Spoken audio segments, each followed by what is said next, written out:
On episode 735 of the 40 Plus Fitness Podcast, we meet Tomas Finta and discuss his book, Living Fortified, Building Mental and Physical Resilience for Men Over 40, Stories of Practical Wisdom. Welcome to the 40 Plus Fitness Podcast, the largest and longest running health and fitness podcast dedicated to people over 40.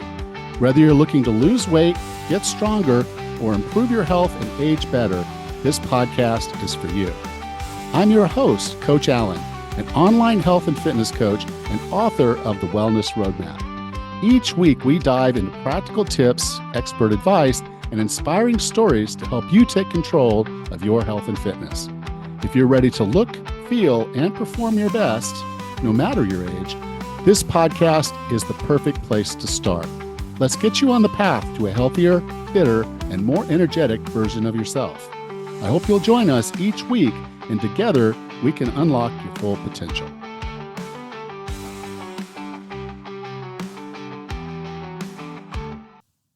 Hello, and welcome to another episode of the 40 Plus Fitness Podcast.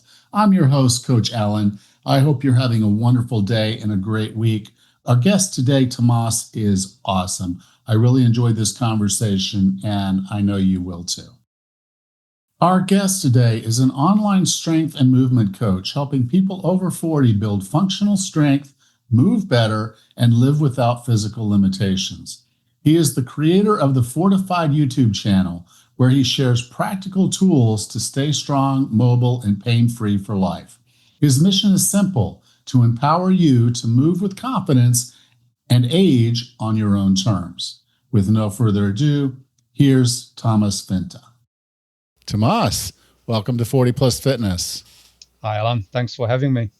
So the name of your book is called Living Fortified, yes. Building Mental and Physical Resilience for Men Over 40, Stories of Practical Wisdom.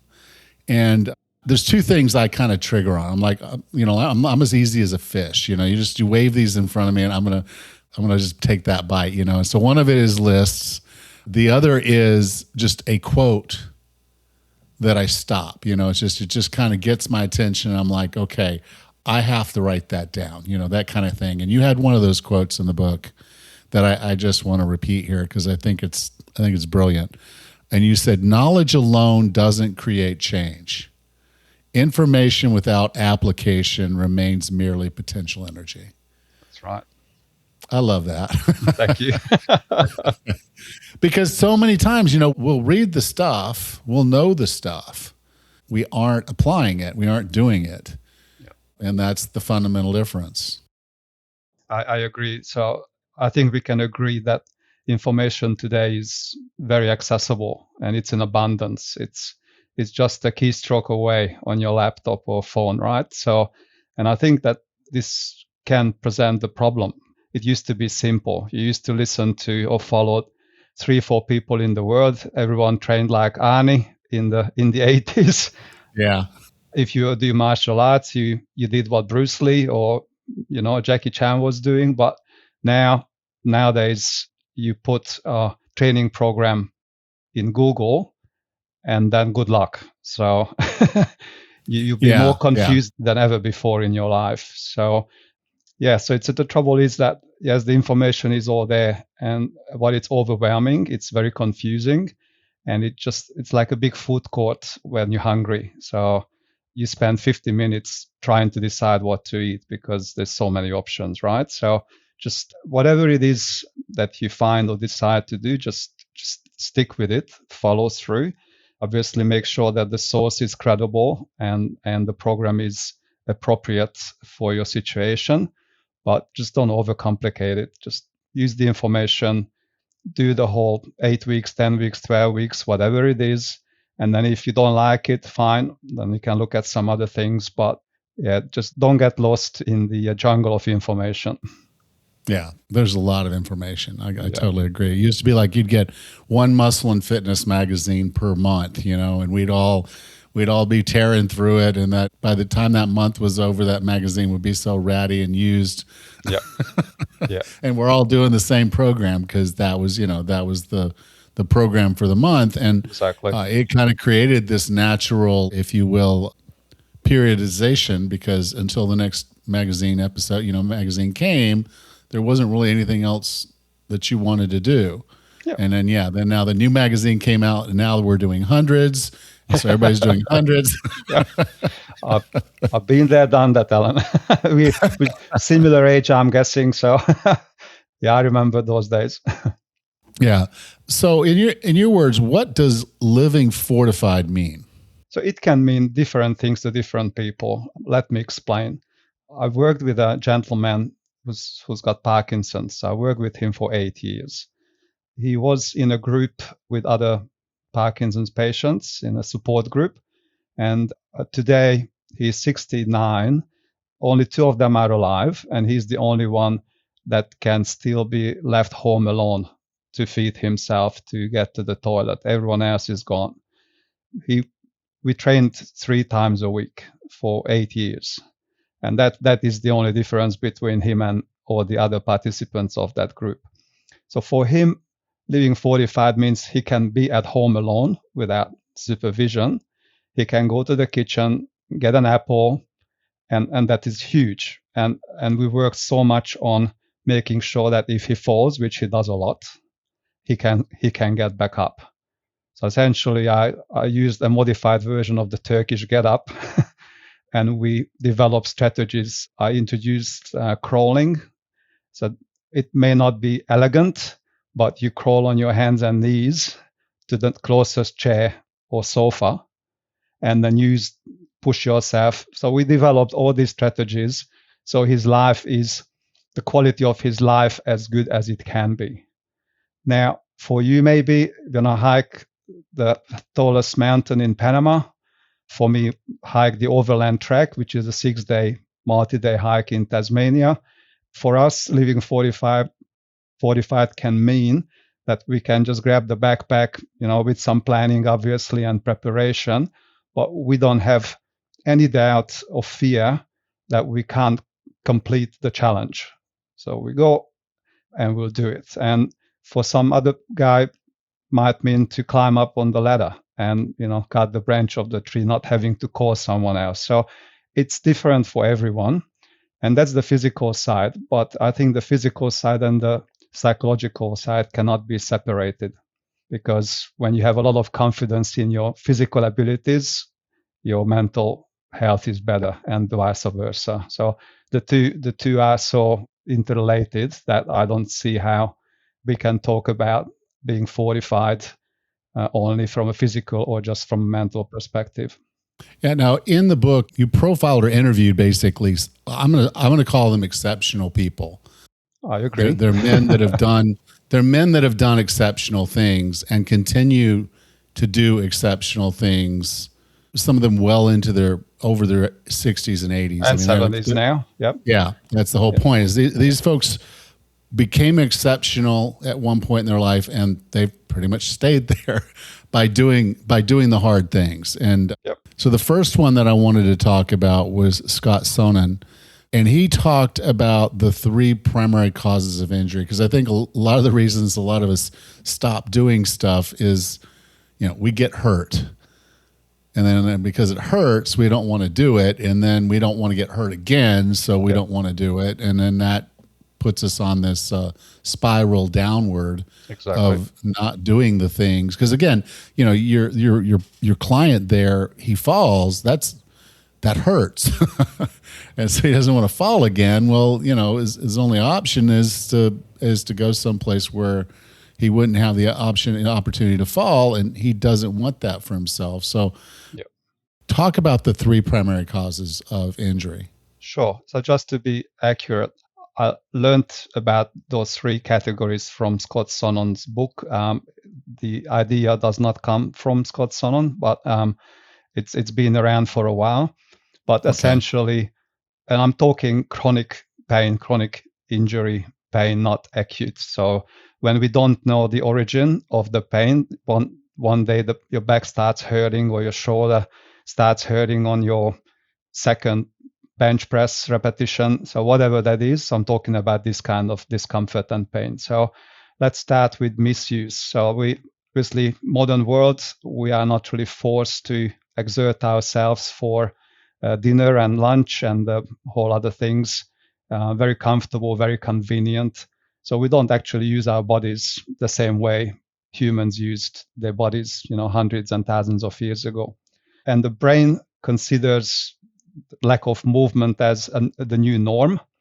And because it's an organ that is programmed to be very efficient, like the best diesel engine, it doesn't want to burn any more calories than necessary. So it will figure, okay, so what you do mostly is sitting, and you may walk to the kitchen and walk around in your office, but that's all you need, then that's all I'm going to maintain. Don't want to waste any energy. So your joint range of motion obviously decreases. The muscle, which is a very hungry organ, right? So the muscle needs a lot of calorie just to be there. So your brain goes, well, you're not really needing that much muscle strength, it seems to me. So we're going to get rid of some. So it's going to break it down. So you lose movement ability, you lose strength. And of course, one day you need to exert yourself for whatever reason, and then the strength and the ability there anymore. Disuse is a good example would be favoring an exercise that you absolutely love, like doing just bench press, just bicep curl, and overdoing it at the detriment and expense of other muscles. Or it can be a professional hazard. So a carpet layer or even a vet. I have a great client. He's a vet. He's in his late 50s. He's been doing surgeries, and he said to me that the table is too low for him. He's a tall guy. The table is too low. He's bending over the animal. And after years and years, his back obviously started to develop some issues.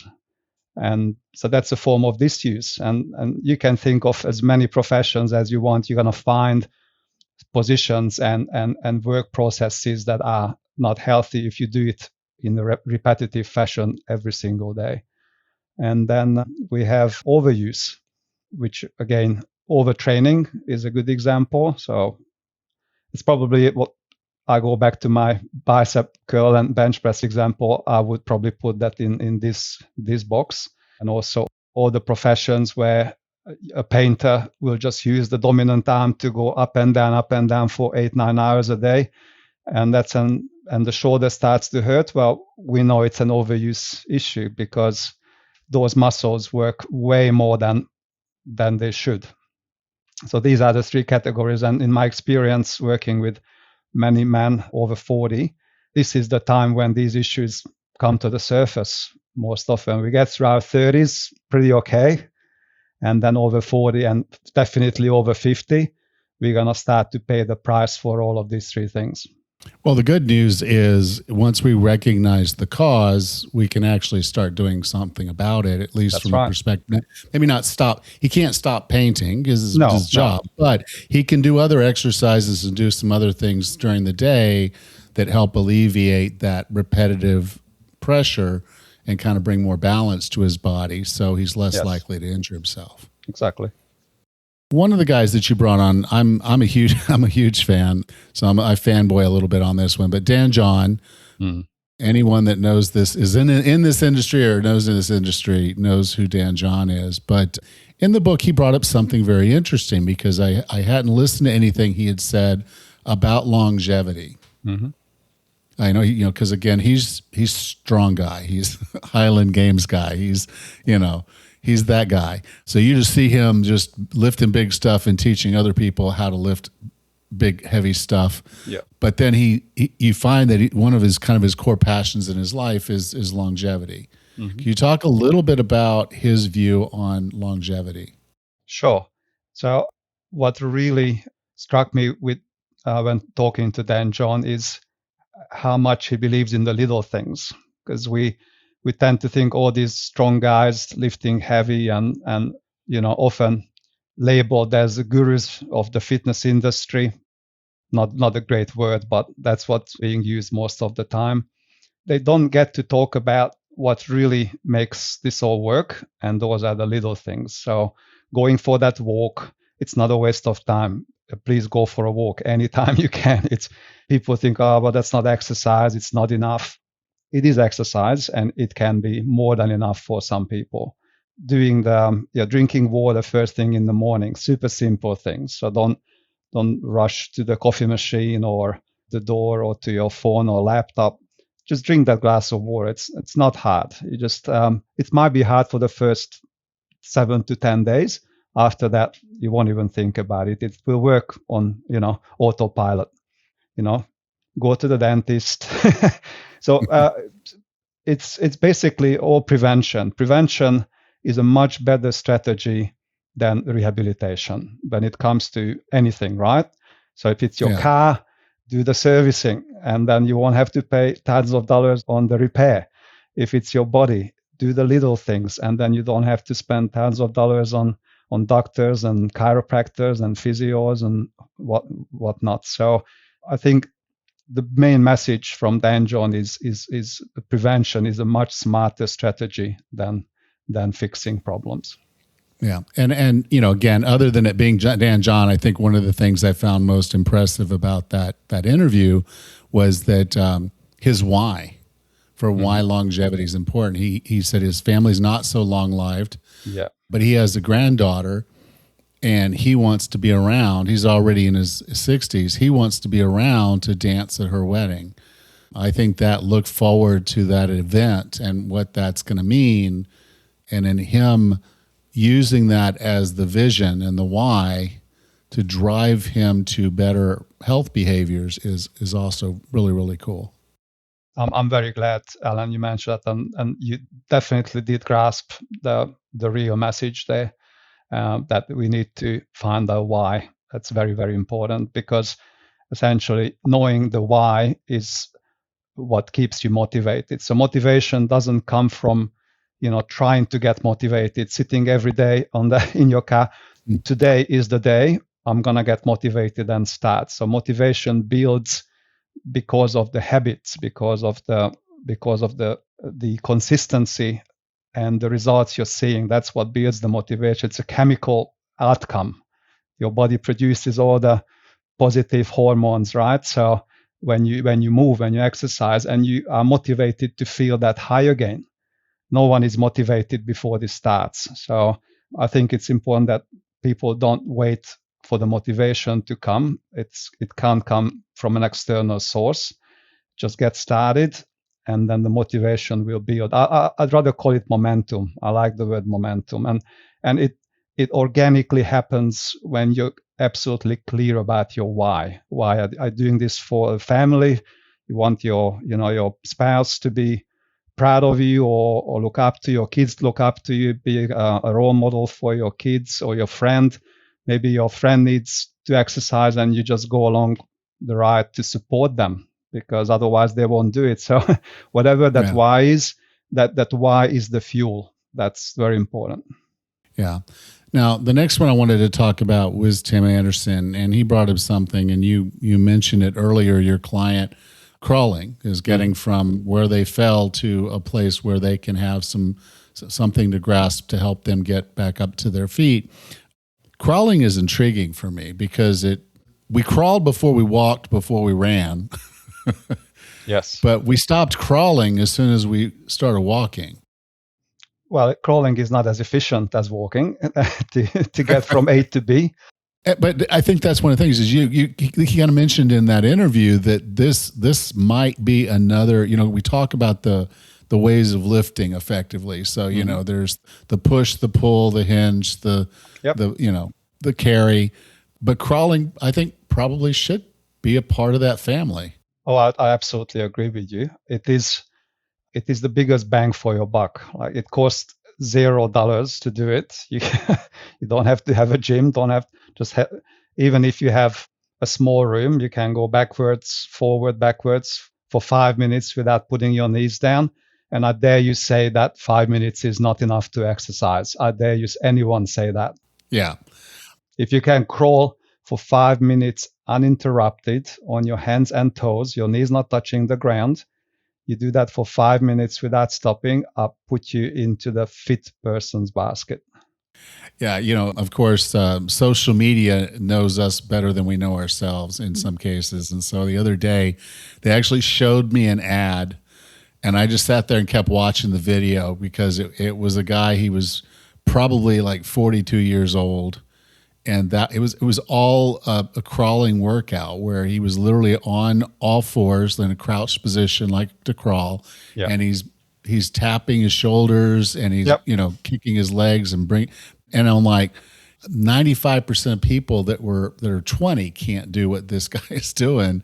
Yeah. And that's why I watched it. And I'm like, I didn't buy his course, but, but it was just one of those things where I was fascinated because I, with what I know of training, I know how difficult that can be. And you can get a full body workout in really literally minutes. Absolutely. Yeah. And so it's kind of fascinating. It's got me thinking about some different things. I did a show on rucking not long ago, but I'm thinking, okay, I've got some work to do. Rucking is a great start because working with a lot of guys over 40, 50, that the first weak point I tend to find during the assessment is the wrist, because they can't even remember the last time they stressed the wrist joint. So, you mentioned toddlers or babies crawl first before we walk, and because from that time we walk, we don't develop the same amount of strength and resilience in our upper limbs. So after 30 years, I ask someone to get on the ground. That's very unfamiliar territory. And but it sounds like an excellent way. I mean, if you're looking for time efficient ways to, build stamina, to build strength, build all of that, a rucking and crawling routine built into your program could be a big part of it. Absolutely. I agree with you. The next one I wanted to talk about was Dave Whitley, I guess. Whitley, yeah. Whitley, okay. He brought up a story where as a kid, he kind of was fascinated by the Hulk.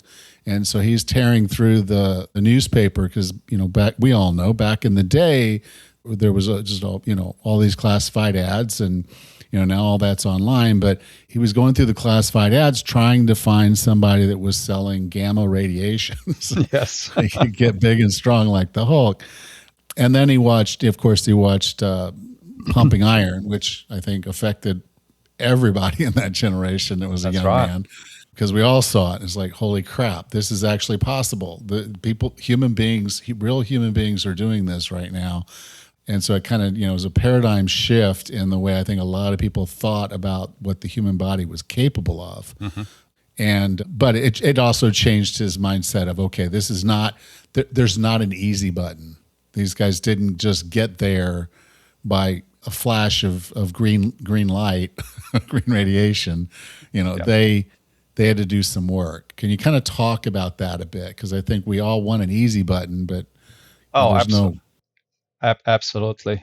It's very interesting when someone new to a training program just start after decades of inactivity, and they often look and sound disappointed 4 weeks later. But I've done like 12 sessions. So when do you think we'll see the results? So, well, could be another 6 months, could be another year. And it's mainly because of their mindset is set to focusing on the gap rather than on the gain. But what I mean by that is they look at the trainer, like you and I been doing this for 25 years. I haven't really missed many days of not doing something. Maybe it wasn't a big workout, but it was something. You can't expect to catch up to someone in 3 weeks, who's been doing it for 25 years.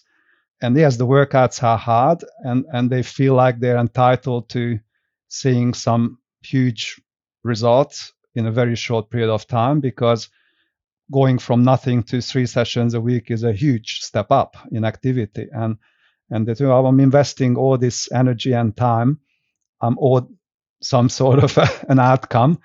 And I remind these clients, these guys, to just look at what they could do when they did the assessment and what they can do today. It's already a big step. Yes, it is still, not near the end goal, whatever that image is.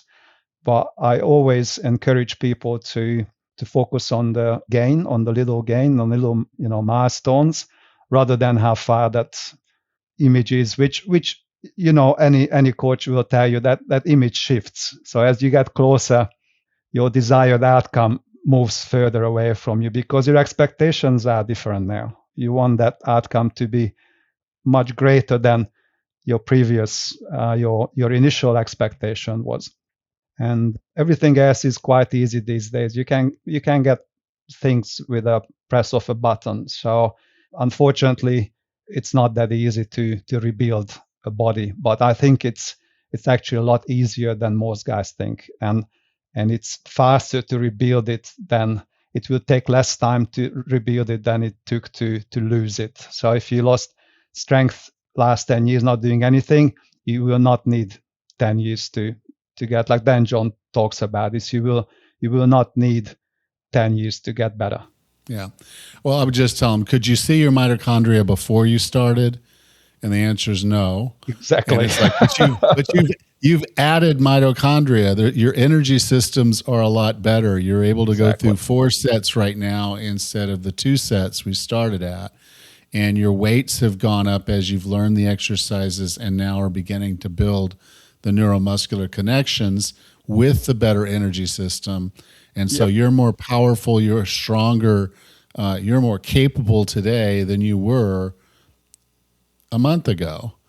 And that's because you're doing the work consistently. And if you keep doing that, yes, the adaptations eventually will appear on the outside, but it starts on the inside. And until we build the energy system, until we build the neuromuscular connections, until we have those things in place, the foundation isn't there to add muscle. So that's how this works. And you're over 40. Your capacity to add muscle is not what it was when you were in your 20s. That's right. So we have to go with the reality of stronger is great. That's a huge win with what we have and where we're going. If you're going in the opposite direction of sarcopenia, you're winning. Absolutely. I really love your explanation because, yes, people can't see what's going on the inside. You're not going to do a test every week with your doctor, right? So blood work and DEXA scan or whatever you're using, not going to do it every single week.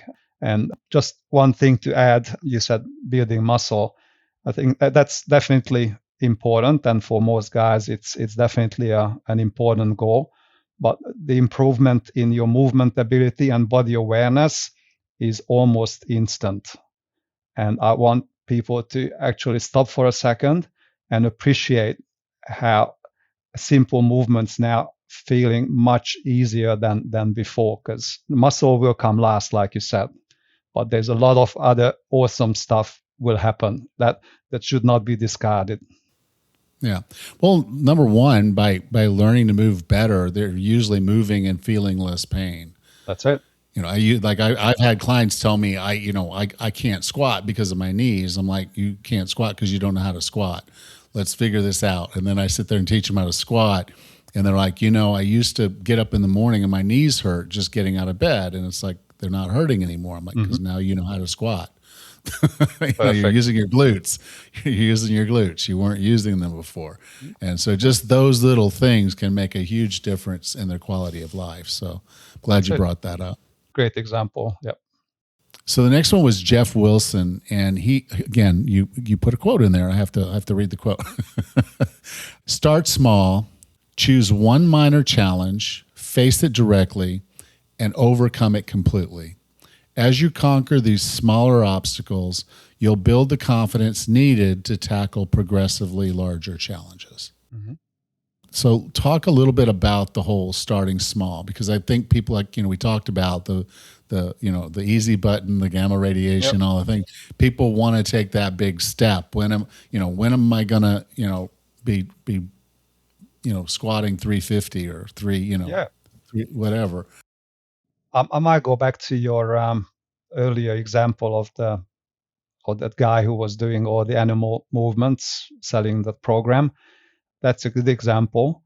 And that a lot of the times, that's very scary. You haven't moved for 30 years. You're watching this, shredded dude with no shirt on, because typically it's how they present themselves on the internet. No one has money for a shirt anymore. But so I have to look like that guy. I have to move like that guy. Just go to the gym for another 6 months or in my garage and work a bit more, and then I'll come back to this. It doesn't start there. These guys, this is not a beginner's program, and that is one of my big issues with the whole fitness industry and the online fitness offerings. That everyone wants to do fancy, crawling for 5 minutes around the bed. If I put that on YouTube, how many views am I gonna get? Not that many, right? Or on TikTok, or no one's gonna watch that. But if you are shirtless and muscular and you're bouncing around the floor, people will have a look because it looks interesting. But that's not, most guys can't start there. It's not feasible. So the biggest challenge is not necessarily the movement anyway, it's the habit, it's the mindset that you're gonna get up 15 minutes earlier tomorrow and you go for a walk, or you hang on a pair of rings. One of my favorite things, I tell everyone how awesome that can be for your upper back and shoulders and your grip. Very simple thing, but people don't do it. So go for the walk, have that glass of water, do a breathing exercise. And when you can prove that you've been doing this for 30 days without a fail, then look at maybe a 10-15 minute strength program as well, and then get into the habit of completing that. And then 6 months down the track, let's bring back the shirtless guy. Fine, but that's not where this all starts. So if people try to start there, I think most of the time it will be a disappointment because the body will break. It's not ready for it. Momentum will come to a halt because it's not ready. There was an initial excitement. Yes, you bought the program. Oh, I'm doing this. And then, second week you only do 3 days. The third week it's now just 2 days, and then it all, gets forgotten. If you do it the other way with the micro habits and the micro workouts, and build the momentum and engage with these bigger programs, bigger lifts, like you said, heavier lifts, it's going to be a much more successful story. Yeah. I had one client, I asked her early on when we first started, I said, what frustrates you most right now about your fitness? And she said, I get winded walking to my car in the morning, in the carport. Mm-hmm. I said, okay. I said, here's what I want you to do. Your first workout is to when you get to your car tomorrow, I want you to do 1 lap around your car before you get in it. And I asked her that afternoon, how was that? And she said, it was hard, but I did it. I'm like, good, do it again tomorrow. And after a few days, I asked her again, how are you doing? She says, I'm able to do it okay. If it's starting to get easier. I said, okay, tomorrow do 2 laps. Yep. Within weeks, she was walking the neighborhood for, 10, 15 minutes at a time. And she couldn't get to her car without getting winded. It just was that little thing that got the ball rolling, and then little steps on top of those little steps. Yep. Until it built up some momentum. Your word, momentum. I like that word. To become something bigger. Mm. So I define wellness as being the healthiest, fittest, and happiest you can be. What are 3 strategies or tactics to get and stay well? Okay, I've prepared for this question with some notes. A few things are missing in the approach of many. One is, I call it reality check. So that is my assessment process with any new client that I work with.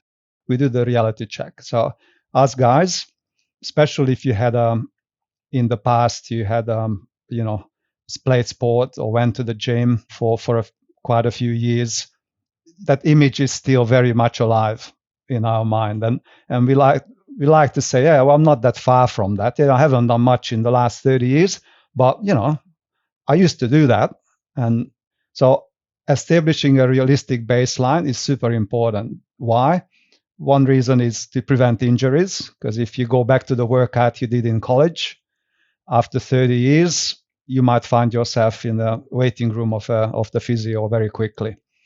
So I don't want that to happen to guys, because we all at this age, you're running a business, you may be in a leadership role, you have family, kids maybe not that old and still need your attention every day. We don't have time to waste. We can't be out of action. It's just, when you're 20, fine. You just take a few days off. You heal up in 5 days or 2 minutes, and then life goes on.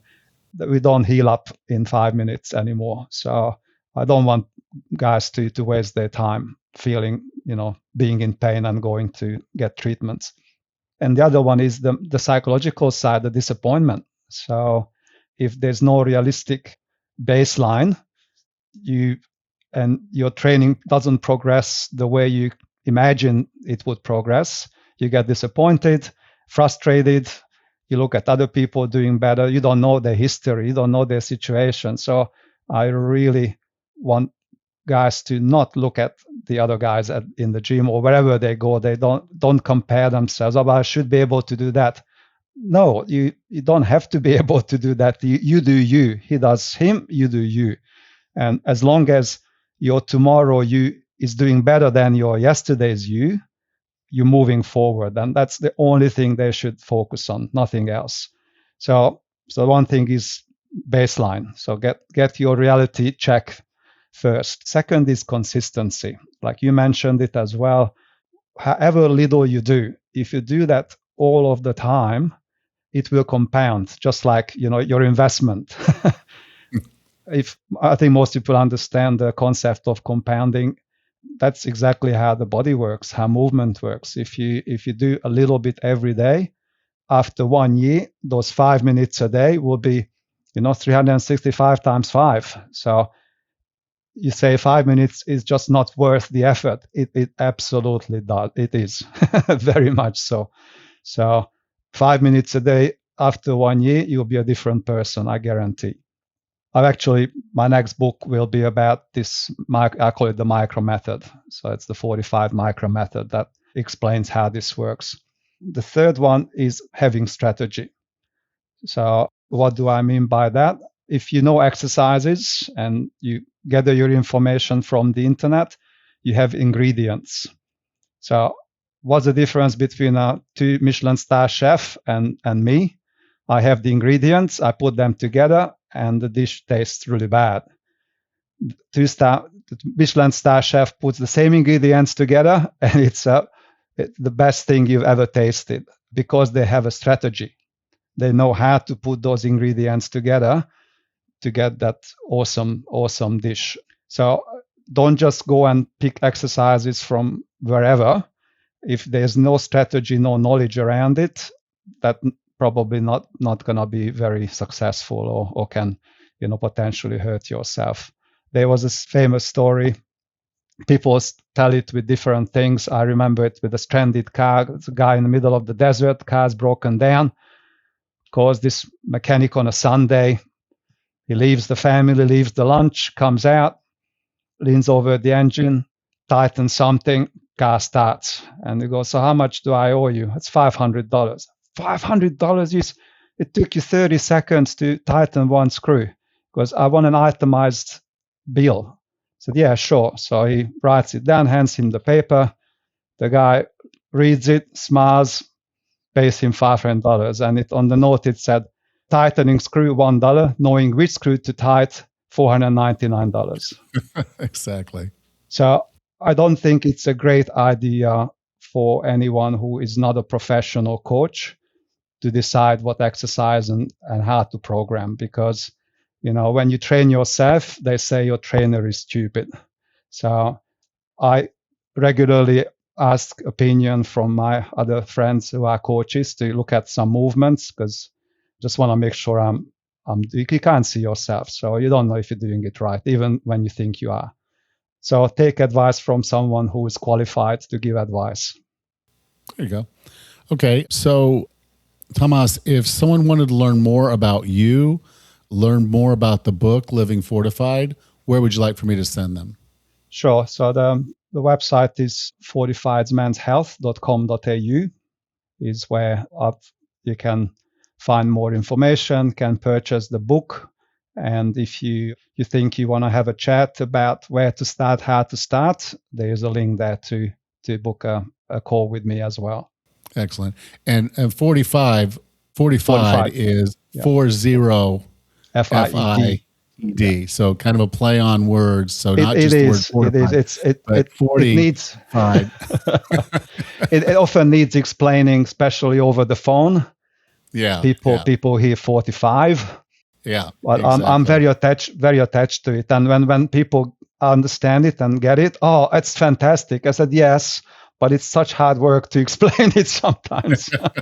Well, this is an audio podcast, so that they're going to hear it too. And I just want to make sure they know where to go. And it'll be in the show notes as well.